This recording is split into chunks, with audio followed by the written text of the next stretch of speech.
When you feel good, good things happen. Hi, I'm Melinda Van Fleet, and welcome to the Good Karma Success Coach podcast. I'm an author, speaker, and success coach who helps women believe in themselves, build confidence, and take action.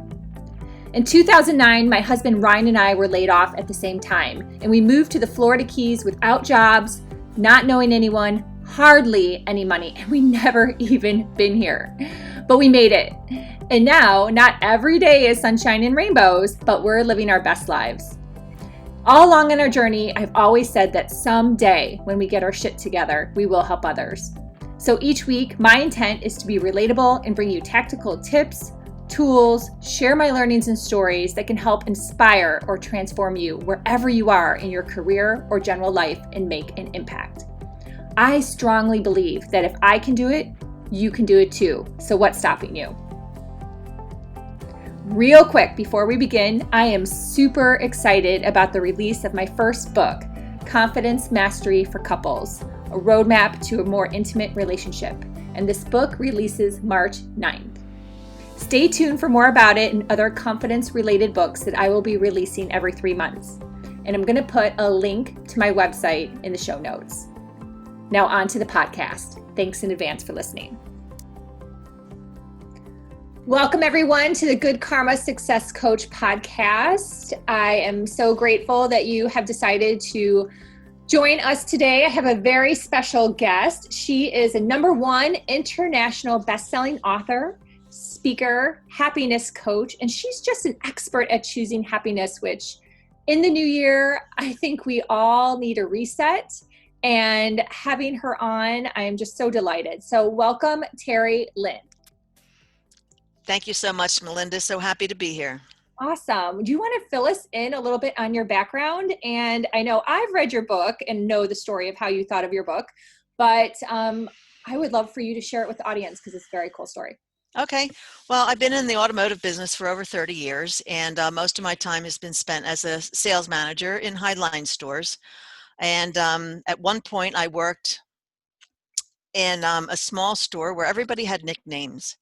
And at first, my nickname was Woohoo, because that's what I chanted after each sale we made. But this one day, something happened, and I'll tell you, I can't even remember what happened, but something happened that didn't look so good. And one of my coworkers, Keith, turned to me and said, "Okay, fortune cookie, let's see you put a positive spin on this one." And when he coined me with the nickname fortune cookie, it just ignited a passion in me. And immediately I wanted to write, I wanted to send out positive thoughts, and I did. I started an email chain where I connected with all my past salespeople, friends, family, and I titled these positive thoughts, a daily thought, fortune cookie.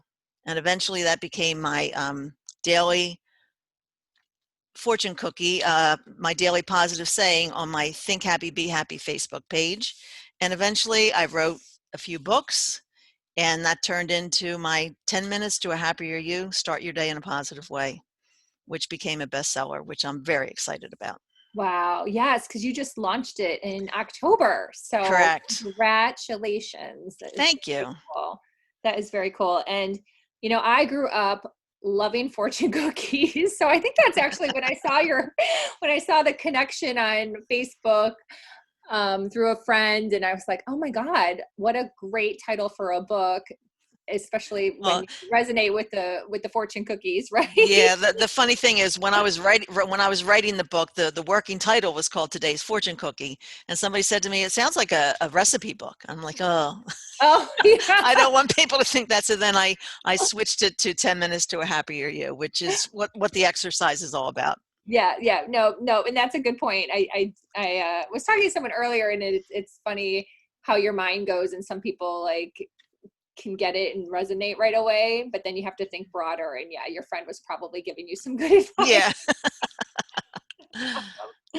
I love it. So why don't you just kind of walk us through, because I think it would be great. So this is actually, now that I'm sitting here, kind of similar to like having almost a podcast on meditation in a way. Like, give us the scoop of the steps that you lay out in the book, and maybe some overall guidance. Okay.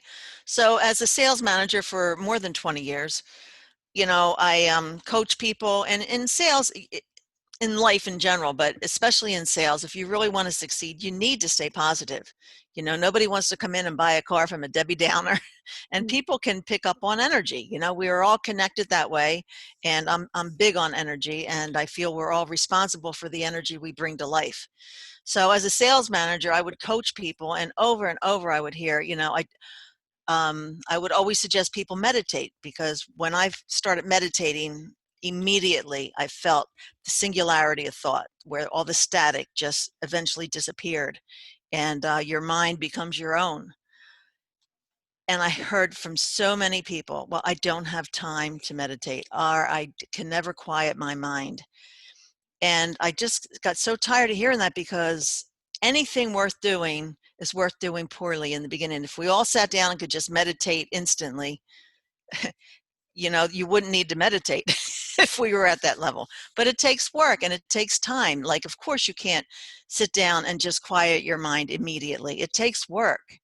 But it is so worth it. And because of that, I developed this exercise that keeps your mind busy. You do motions and smiling and breathing all at the same time for several minutes, and then you sit down and do a breathing exercise to help quiet your mind, and it just helps to get you into that state a little faster, and you put some positive thoughts in, because we can generate any feeling we desire if we concentrate enough and become aware of what we're thinking.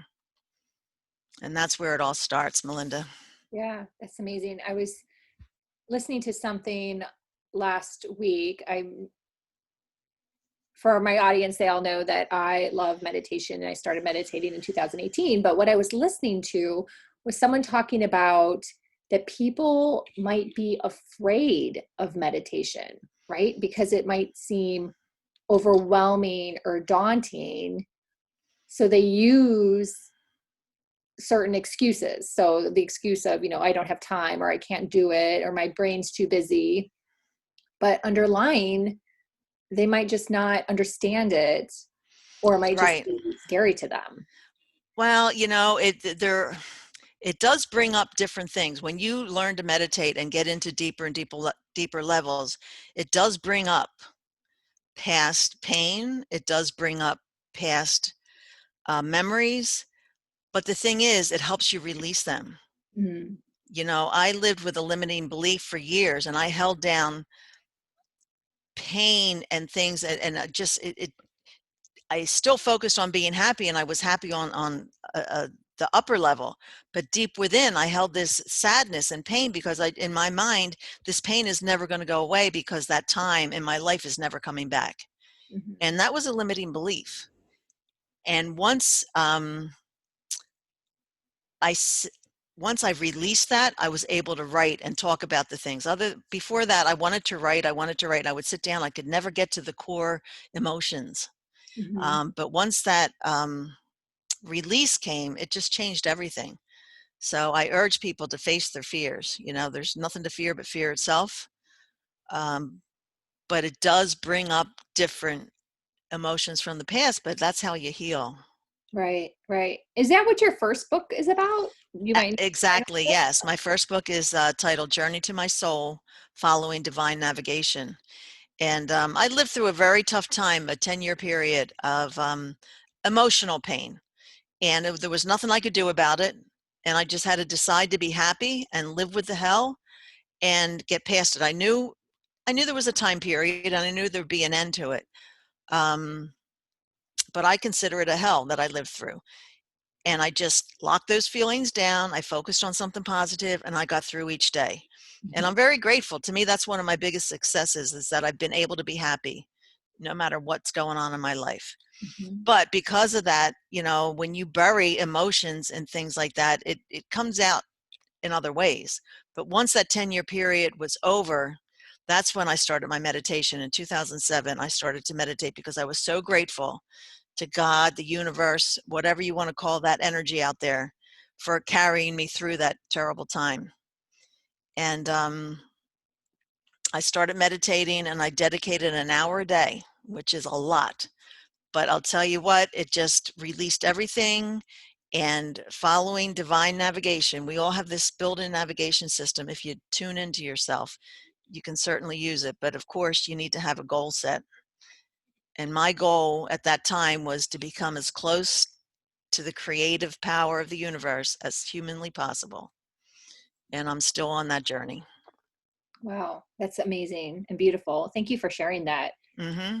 I've increased my meditation over the past, maybe 6 months. And I am really finding it beneficial. And I'm blessed that I have the time. So, I definitely want to call that out to somebody, like, different spiritual teachers tell you, even 5 minutes a day is good. So yes, we want to encourage that. But I don't want to discourage somebody. But, if you can do more, it's really amazing how the whole construct can change. And you're right. You're right. The different things that can come out. And if you have an intention or a prayer along with that, I had a pretty big aha moment myself yesterday that I'll write about someday, that I think is part of that whole journey. So that's awesome. Yeah, I'm with you. Do you still meditate 10 minutes a day, or are you able to do more still now? I generally do a half hour. I don't do the hour. I do the hour every once in a while, but I definitely do a half hour at least 4 to 5 days a week. Yeah, that's awesome. And on days I don't do a half hour, I do a minimum 10 minutes. Mm-hmm. Yeah, I've never missed a day since 2018. I think it's the only, besides that and brushing my teeth and maybe telling my husband I love him. Those are like the only, and water, I'm like, what are the basic necessities of my day? Finding it at least, 5 to 10 minutes somewhere. And I encourage people too, like, sit in your car, get to work early and sit in your car, put down the little sunshade and put your sunglasses on. No one's paying attention. Right. Just get connected. We all have this power within us. And if you're not connected to it, you can't use the power. Mm-hmm. It's like a refrigerator that's not plugged in. It's not going to get cold. Well, we are connected to this universal power. And if you don't take the time to plug in, if you are not feeding all three parts, the mind, the body, and the spirit, it's difficult to sustain happiness, for sure. Mm-hmm. Mm-hmm. I totally agree. So in your book, because I never counted, and I don't know if I saw a count, how many Today's Fortune cookies do you have in your book? You know what? I honestly don't even know how many there are. There's probably about 190. Wow. Yeah. I maybe a little less, maybe 188, something like that. But there were about 200 when it started. And then I had to shorten the book and I pulled a few out. Oh, wow.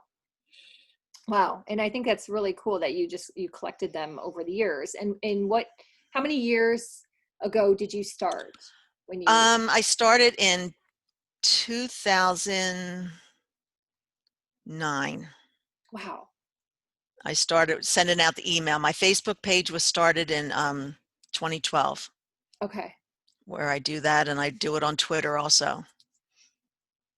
I am not on Twitter. I am, but I'm not. If that makes sense, I'm sure. Yes. Okay. Yeah, no, I'm just thinking, my brain is going, okay, so you started in 2007 with this journey in meditation, and then obviously the divine universe, however you want to put it, brought you this amazing idea, and you started building upon that in 2009. Yeah. I actually had the experience back in 2011 of seeing my own soul. And that's what my original book is, Journey to My Soul. It was like through this meditation, through different events in my life, I had that vision, and that vision changed the way I see and interpret everything. Wow.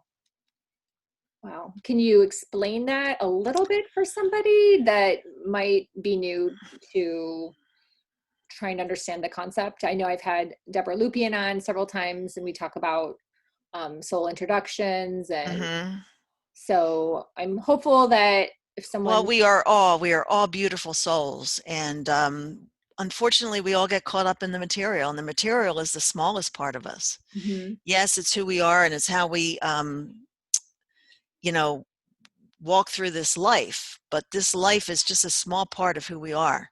Our souls have a journey way well beyond. And if we learn how to tap into that, our soul will guide us. And the Heart Math Institute talks a lot about how the soul connects to the heart. And when you can live in heart coherence, you're living with your soul intuitive. And it's just beautiful. And just the soul, I always say, when you let the spirit guide you, there are no accidents. But unfortunately, we all get caught up in this material world because that's all we can see. Mm-hmm. And but there's more to the world than what is seen. The biggest part of us is this power within us. Wow. No, that's beautiful. And I think it transcends. I had written an article earlier this year on Medium about, if we all just realized we are souls just in this body at this point in time, so many things just wouldn't exist, right? Yes. Like racism wouldn't exist and judgment wouldn't exist, because Yeah. especially if it's about physical things, because it doesn't matter. You're just here in this body at this moment. Who knows what you were before, Exactly. So, Yes. And we all get worried about, all the material things, mm-hmm. bills and this and that. If you just learn to live from the power within, and just, of course, you have to take action, and you have to do what you're called to do. But there's no need to worry. You will be taken care of.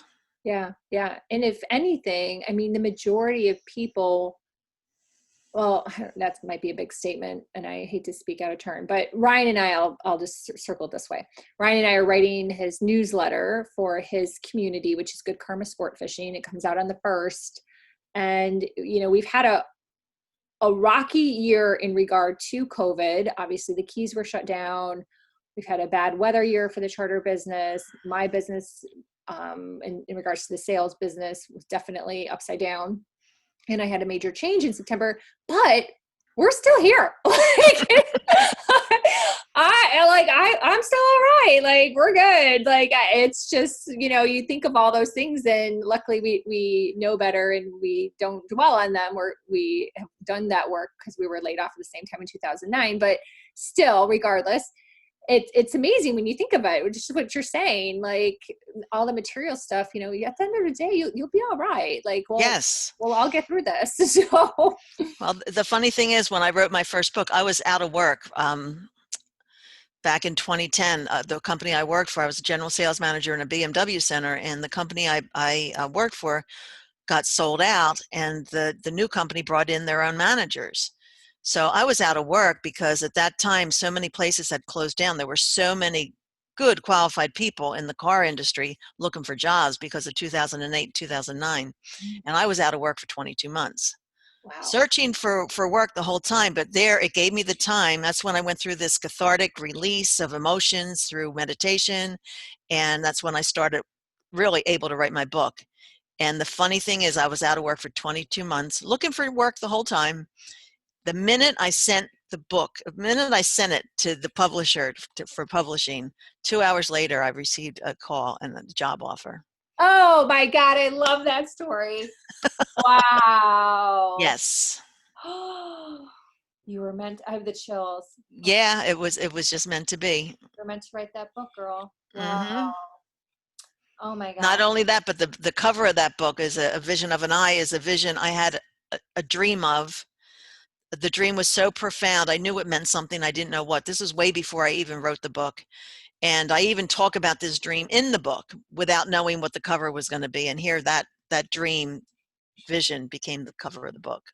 Wow. Yeah. That is a very cool story. And I hope that gives inspiration out there to people that are struggling. A lot of people have been stuck in this stuckness, I call it. Yes, it is. I mean, waiting for the new year, waiting for something to shift, waiting for the planets and the moon and the this and the that, right? And you experienced that shift. Once your book was handed off, you got the job, and it all fell into place, and I just know it was all meant to be. Yeah. Wow. That is so cool. I love it. Thank you for sharing that. Mm-hmm. Thank you. Do you want to share anything else from 10 Minutes to Happier You? Well, you know what? 10 minutes to a happier you is just it's simple. There's simple thoughts that you can put in your head. And the 10 minutes is just to help you become aware. It's just for people that don't have the time or don't understand the benefits. And I think everybody could benefit from this. 10 minutes. If you can't find 10 minutes, there's something wrong in your life. Mhm. And again, I made it so it's simple for anybody to use. And again, if you do it repetitively, I promise you, you will feel a difference. Yes. It might not happen the first day, the first week, but if you really put the energy and time into it, it's simple things to do. It's just a matter of doing them. And I just urge people to, if I could go back and talk to my younger self, the first thing I would say would be meditate, because it just totally changed the trajectory of my life. Hmm. Hmm. I agree. I agree. It changed mine as well. And it's something I harp on my husband. I know that sounds terrible, but I'm just saying it. Harp on my husband for once in a while. I'm like, did you meditate today? So yeah, because I strongly believe in it. That's why. And I can pick on him. So, but he gets it as well. So I think it's very important. I love that. And I know you have a closing thought. So I would love it if you shared it with the audience. Yeah. So thoughts are energy. So think responsibly. Yes. And you had given me this with your bio, and I was like, yes, so true. Yeah, I mean, I say that to salespeople all the time. We are all responsible for the energy we bring Yeah. to our life, because what we bring to our life filters out into the world around us. Mm-hmm. And Yeah. I always ask people, if peace on earth depended on your internal world, would we have peace? Wow. That's a really great reflective thought as well. Hmm. Yeah. And as a sales rep myself, and for the past, 11 years, I know I still have some things I keep to sell because I like it. It's fun. But I do always try to bring a positive energy with me. So I definitely think what you are doing for salespeople and how you coach and train is phenomenal, because sometimes I know as a sales rep, people can get in their heads, oh, business is tough. I can't do it. No one wants to buy anything. And it's like, no, Right. no, let's all change that around. So, Yeah. The weather's bad. The stock market's down. Nobody's coming in. It's like, really? yep, Don't depend on that. That doesn't matter. yep, yep. And they have the energy. And here we are, responsibility. I'm using your quote to turn that around. So thank you so much for sharing. How can everyone connect with you or reach out to you? They can connect with me on my Facebook page, Think Happy, Be Happy. I have a website, www.thinkhappybehappy.com. Also on the Wellness Universe under Terri Lynn Murphy. That's awesome. Wonderful. Well, thank you so much and Happy New Year. I really appreciate this conversation. Thank you. Melinda, thanks so much for having me. I so appreciate it, and Happy New Year to you.